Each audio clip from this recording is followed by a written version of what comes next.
Guys last time మనకొచ్చిన ఐడియాతో kitchen ఐటమ్స్తో అయితే plan చేసాం కదా. మినీ ప్లాంట్స్ కూడా చాలా క్యూట్గా గ్రో అయ్యాయి. And this time why not try growing a veggie from scratch అనే ఐడియా కూడా వచ్చింది. So today let's try growing carrot. ఈ క్యారెట్ని నేను మార్కెట్లోంచి తీసుకొచ్చాను. And now I have cut both the ends of the carrot. ఒక side already green leafy part కనిపించింది ఒక క్యారెట్కి, సో అందుకే అది కూడా పికప్ చేశాను.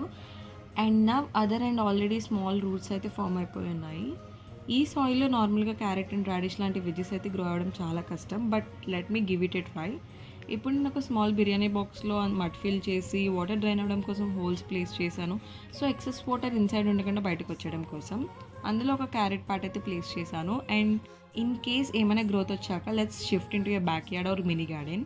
ఇంకొక క్యారెట్ని డైరెక్ట్గా బ్యాక్ యార్డ్లోనే ప్లేస్ చేశాను, ఎందుకంటే అక్కడ మొత్తం రెడ్ సాయిల్ ఉండేది. అండ్ రీసెంట్గా black soil and vermicompost కూడా మిక్స్ చేశాను. So now let's wait and watch whether the carrot grows properly or not. Results వచ్చాక చూపిస్తాను. Stay tune.